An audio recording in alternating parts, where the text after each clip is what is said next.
السلام عليكم ورحمة الله. النهاردة هنعمل تفريزات رمضان، والأساسيات اللي هي من ضمن التفريزات اللي هي الطماطم، وبخزنها لشهر رمضان علشان لا تنزلي ولا تطلعي، وبتبقى معاكي سهلة خالص وبسيطة. بتجيبي أي كمية انت عايزاها. بصوا نوع الطماطم ده حلو جدا اليومين دول، وهاتيه قبل ما يخلص. بتبقى طماطم كده ملحمة ومليانة، وبتبقى عاملة زي التفاح. طبعا بنغسلها الاول كويس جدا، وبعدين تبتدي تقطعيها نصين او اربع ترباع براحتك خالص. وراس الطماطم ديت مش مهم، احنا كده كده هنصفي الطماطم. تحطيها برضو بيها عادي، مش مشكله. انا ما حطيتش ميه خالص، لاني بسيب الطماطم، انتوا عارفين ان هي بتبك ميه كتير او بتطلع ميه كتير. فانا بسيبها تطلع ميتها، لانها تساوي نفسها بنفسها. لما بغطي كده الحله طبعا بيطلع بخار، فالبخار بيخلي القوطه تبك ميتها على طول وبسرعه. فبوريكم ان المية هنا نزلت من الطماطم، اني غطيتها وسبتها حوالي ربع ساعة على البوتاجاز، فابتدت المية تطلع وتبك من الطماطم.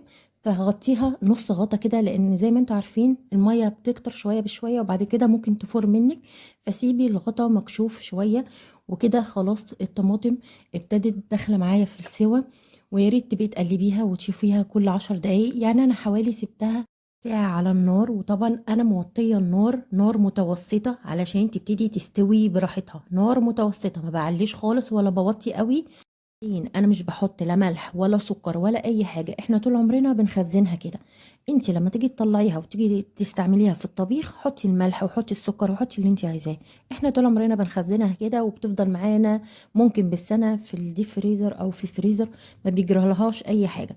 طبعا عايزه تضربيها في الخلاط، تضربيها بالهاند بلندر زي ما يعجبك. كده كده احنا هنصفيها، ولازم تتصفى. لان القشر والبذور بيقولوا ان من زمان يعني ان هي بتتعب المعده. فهي كمان افضل لك، عشان لما بتعملي مكرونه ما تبقاش البذور والقشر موجود كده في المكرونه ويبقى شكلها وحش. فطبعا لازم تصفيها كويس جدا.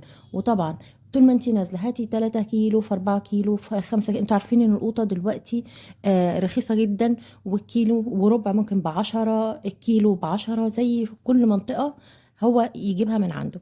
انا كده خلاص ال6 كيلو دول ممكن يصفوا معايا 5 اكياس بس طماطم سك سك، يعني طماطم مش صلصلة. يعني انا مش هحطها تاني على النار، لاني سبتها حوالي ساعة على النار، لان كنت بشوفها كل 10 دقايق وما ابتدت غلت معايا وطيت عليها. فسبتها ساعة على نار متوسطة لغاية لما اتسبكت يعتبر معايا. فانا مش محتاجة ان انا احطها على النار تاني، وهتطلع معايا احلى طماطم للتخزين.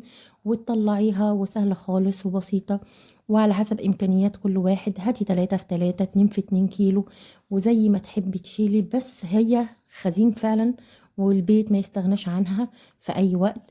وجربوا الطريقة دي وهتعجبكم جدا. أنا زي ما قلت لكم ما بحطش عليها أي حاجة، احنا كده كده بتطلعيها وبتشتغلي بيها.